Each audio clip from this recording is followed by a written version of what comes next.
എല്ലാ ഭക്തമക്കൾക്കും എൻ്റെ വിനീതമായ പ്രണാമ മക്കളെ. എന്താ ഞാൻ ഇങ്ങനെ വിളിക്കുന്നറിയാമോ? ഇന്നെനിക്ക് ഭാഗവതം ഇടാനൊക്കാത്തൊരു സ്റ്റേജാണ്. ഇന്ന് രാമായണം ഇട്ടിട്ട് രാത്രിയിലാണ് ഞാൻ എടുക്കുന്നത്. അപ്പോൾ ഒരു നേരം ഒന്ന് വായിച്ച് നോക്കിയിട്ടല്ലേ അത് ഇടാനും പറ്റും. അപ്പോൾ 1 മണിക്കൂർ നേരത്തെ ഇരുത്തയുണ്ട്. 2 നേരം കൂടെ ആകുമ്പോഴോ ആദ്യം ഒന്ന് വായിച്ച് നോക്കണം, പിന്നെ ഒന്ന് വായിക്കണം ഇടാൻ വേണ്ടി. അപ്പോൾ 2 മണിക്കൂറിലധികം ഞാൻ ഇരിക്കുന്നു. അപ്പോൾ ഇരുന്നപ്പോൾ എന്താ നടുവിന് നീരുണ്ട്, കുറച്ച് ദിവസം കൊണ്ടേ നീരുണ്ട്. കഴിഞ്ഞ വർഷം ഇതുപോലെ ഏതാണ്ടൊക്കെ സൗണ്ടോടെ പോകുന്നത് കാരണം മുടങ്ങാതെ ഇട്ട് അത് മറന്നുപോയി. ഈ കർക്കിടക മാസം വാതക്കാർക്ക് നല്ലതല്ലല്ലോ. സുഖമുള്ളവർക്ക് പോലും ചെറുപ്പക്കാർക്ക് പോലും ഇപ്പോൾ അസുഖമാണ്.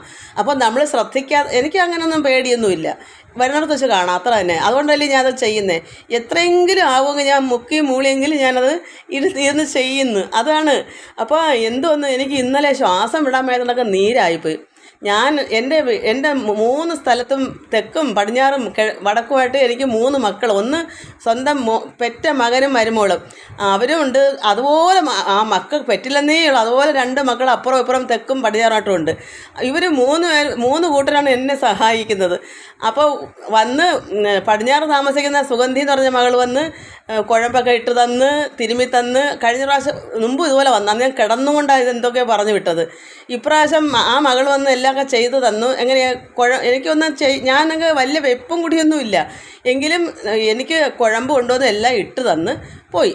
ഇന്നലെ രാത്രി ആയപ്പോഴും എനിക്ക് രാമായണം നോക്കാനോ എടുക്കാനോ വയ്യ. എങ്കിലും ഞാനതൊന്ന് നോക്കാതെ തന്നെ, ഒരു വട്ടം വായിച്ച് നോക്കാതെ തന്നെ ഞാനത് എങ്ങനെയെങ്കിലും കസേര ചാരി ഇരിക്കുമ്പോൾ എങ്ങനെയാണ് ക്യാമറയിലോട്ട് സൗണ്ട് പോണത്? ഞാൻ എങ്ങനെ എൻ്റെ സൗണ്ട് ക്യാമറ പോകണ്ടേ? ഞാൻ ബുക്ക് നോക്കുമോ ക്യാമറ പിടിക്കുമോ? അപ്പോൾ ക്യാമറ ഒരു സ്ഥലത്ത് വെച്ചാൽ അതിനോട്ട് സൗണ്ട് വേണമെങ്കിൽ ചാരി കിടന്ന് പറയാൻ പറ്റുമോ? ഞാൻ ഇരുന്ന് എന്ത് ചെയ്യണമെന്ന് അറിയണം. അപ്പോഴാണ് തനിയെ അങ്ങ് കമന്ന് അങ്ങോട്ട് വന്ന് ക്യാമറ അടക്കൊണ്ട് വന്നു. അങ്ങനെ 1 മണിക്കൂർ നേരം. അപ്പം ഇന്നലെയൊക്കെ എടുത്ത ഈ വീഡിയോകൾ ഞാൻ ഡിലീറ്റ് ചെയ്തില്ലെങ്കിൽ, സ്പേസ് ഇല്ലെങ്കിൽ എനിക്ക് ഇതെല്ലാം 1 മണിക്കൂർ മുമ്പോട്ട് പോകത്തില്ല. ഞാൻ അറിയുന്നില്ല. 1 മണിക്കൂർ ഇതൊന്നും അതിൽ കാണുന്നില്ല, കട്ടായിപ്പോയി. അതുകൊണ്ടാണ് എനിക്കൊന്നും പറയാണ്ട് ഹരിവോ ഒന്നും പറയാൻ പറ്റിയില്ല. ഒരു 3-4 വരിയും കൂടെ ഞാൻ പറഞ്ഞു, പക്ഷെ അത് വന്നില്ല, വരാൻ പറ്റത്തില്ല. അതങ്ങ് അവിടെ സ്പേസ് ഇല്ലാതെ പോയി. ഫോണിൽ കൂടെ അല്ലയോ, ക്രമത്തിലധികം സമയം എടുക്കുന്നതുകൊണ്ട് ഞാൻ ഓർത്തതുമില്ല. വയ്യാത്തതുകൊണ്ട് ഡിലീറ്റ് ചെയ്യാൻ ഒത്തതുമില്ല.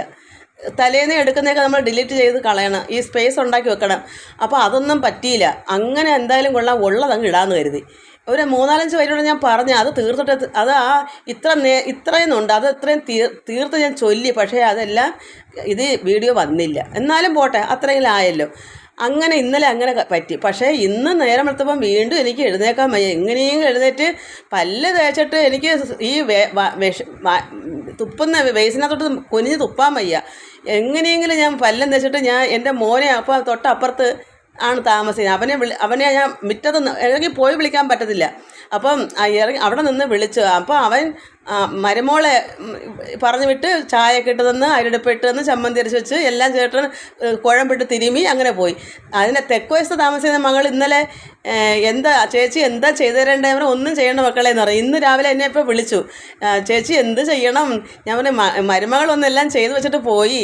എന്തൊരു ആനന്ദമാണെന്ന് ആലോചിച്ച് നോക്ക്. എത്ര മക്കളാ, എന്താ പറയുക, ഭഗവാൻ എനിക്ക് എത്ര മക്കളെ തന്നേക്കുന്നതൊക്കെ ചെയ്യാൻ വേണ്ടി.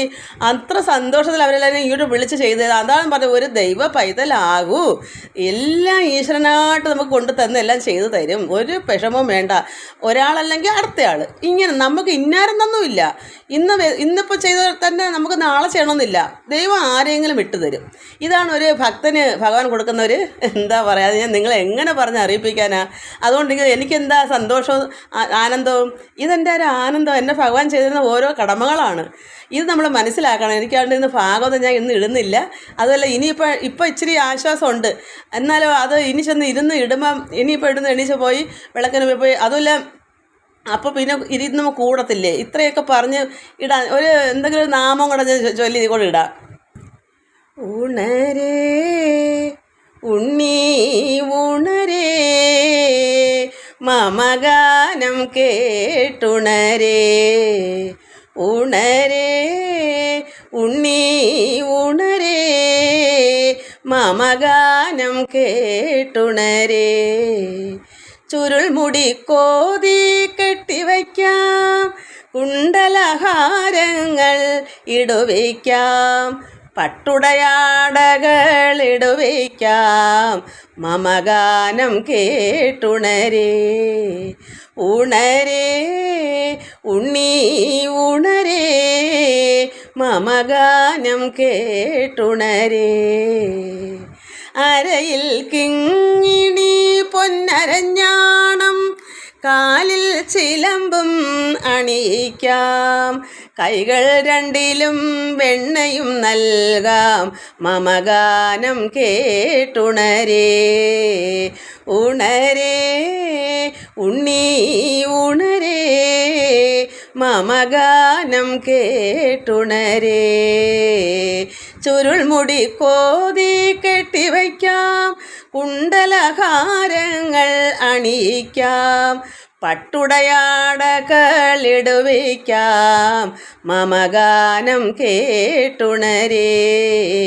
ഉണരേ ഉണ്ണീ ഉണരേ, മമഗാനം കേട്ടുണരേ.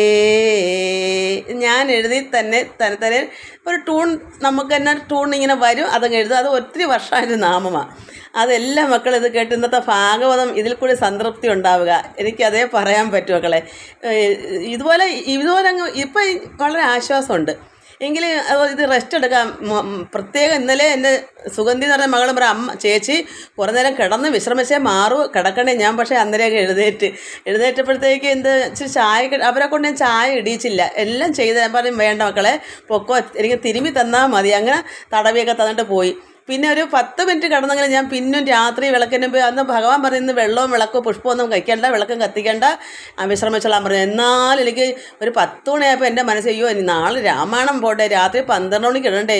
പിന്നെ ഞാൻ അവിടെ ഇരുന്ന് ചാരി എങ്ങനെയൊക്കെ ഇരുന്ന് ആ രാമായണം അത്രയും ഇട്ട്. അത് എൻ്റെ ശരീരത്തെ എനിക്ക് പ്രശ്നമല്ല, അതുകൊണ്ട് അങ്ങനെ ചെയ്ത. ഇന്നിനി ഭാഗവതം നമ്മൾ ഇട്ടില്ലേ മുടങ്ങാതെ രാമായണമല്ലേ ഇടേണ്ടത്. അതുകൊണ്ട് ഇന്നത്തെ മക്കൾ ഇന്ന് ഭാഗവതത്തിന് ഈ നാമം കേൾക്കുക, ആശ്വാസം കൊള്ളുക. ഒക്കുകയാണെങ്കിൽ ഒത്തിരി ഞാൻ കിടന്നെങ്കിലും രാമായണം 2 വരിയിലേക്ക് ഇട്ടേ പറ്റൂ. അത് നാളത്തേക്ക് അത് ഇടണം, അത്രയേ ഉള്ളൂ. എല്ലാവർക്കും നമസ്കാരം. എന്താ പറയുക, ഞാനിനി കിടക്കട്ടെ, ഇത്ര ഇരുന്നില്ലേ. അപ്പോൾ ആശ്വാസം ഉണ്ടെങ്കിൽ നമ്മളങ്ങനെ ഇരുന്നാൽ ഇനി നീര് കൂടത്തില്ല. ഇനിയും അല്ലെങ്കിൽ വിളിച്ച് തിരുമിപ്പിക്കണ്ടേ. ഈ കുഴമ്പ് ഇട്ട് തിരുമെങ്കിലേ ആ നീര് അവിടെ നിന്ന് മാറണം. നീര് കിടന്ന് കല്ലിക്കുക. കാരണം കുറച്ച് ദിവസം കൊണ്ടേ ഉണ്ടായിരുന്നു. ഞാനങ്ങനെ നടുവിന് ഒരു തുണിയിട്ട് കെട്ടിക്കൊണ്ടായിരുന്നു വല്ലതൊക്കെ ചെയ്തുകൊണ്ടിരുന്നത്. അപ്പോൾ തണുപ്പ് കൂടി വരുമ്പോൾ നമുക്ക് വെയിൽ കിട്ടുന്നില്ലല്ലോ. എനിക്ക് ഇതുണ്ട്, ഈ D3 കുറവുണ്ട്, ഈ മഞ്ഞയുടെ അത് ഉള്ളിലില്ല, അതാണ് ഇങ്ങനെ കൂടുന്നത്. അപ്പോൾ ഒട്ടും വെയിലടിക്കുന്നില്ല. അപ്പോൾ അതിൻ്റെ ഗുളിക കഴിച്ചുകൊണ്ടാണ് ഇത് ഇങ്ങനെ ഇത്ര നടക്കുക. പക്ഷേ തീർത്തും കർക്കിടക മാസമല്ലേ, വയസ്സ് എത്ര ഉണ്ടെന്നാ വിചാരം? കൊച്ചു കുഞ്ഞങ്ങനാണോ? മനസ്സല്ലേ ഉള്ളൂ എനിക്ക് ചെറുത്. ശരീരത്തിന് ഈ വണ്ടി ഓടണമെങ്കിൽ ഞാൻ ഇതിനകത്ത് വസിക്കണമെങ്കിൽ വണ്ടിക്ക് എന്ത് വേണം, കേടുകൂടാതിരിക്കണം. അന്നേരം നമ്മൾ എന്ത് ചെയ്യണം? വണ്ടി ഇനിയിപ്പം പറഞ്ഞിട്ട് കാര്യമുണ്ടോ? അത്രയ്ക്ക് തരികടയായി കിടക്കുക വണ്ടിയല്ല. ഇനിയിപ്പം നന്നാക്കിയിട്ടൊന്നും കാര്യമില്ല. ഇനി നമുക്ക് ആ വണ്ടി എടുത്ത് കളയണം. അതിന് കളഞ്ഞിട്ട് വേറൊരു പുതിയ വണ്ടി വേണോ വേണ്ടതെന്ന് തീരുമാനിക്കണം. വേണമെങ്കിൽ എടുക്കണം, വേണ്ടെങ്കിൽ വേണ്ട. ഇനിയൊരു ജനനം നമുക്ക് വേണ്ടെന്നാണ് എൻ്റെ ഇഷ്ടം. എന്നുവെച്ചാൽ ഒന്നിലും ആഗ്രഹമില്ല. പിന്നെ ഈ മക്കളുടെ സന്തോഷം കൊണ്ടാണ് എനിക്കിങ്ങനെ ഇങ്ങനെ ഒരു വരിയിലേക്ക് ഇട്ട് തരണമെന്ന് തോന്നുന്നത്. എല്ലാവർക്കും നമസ്കാരം. ഹരിവോം ഹരിവോം ഹരിവോം.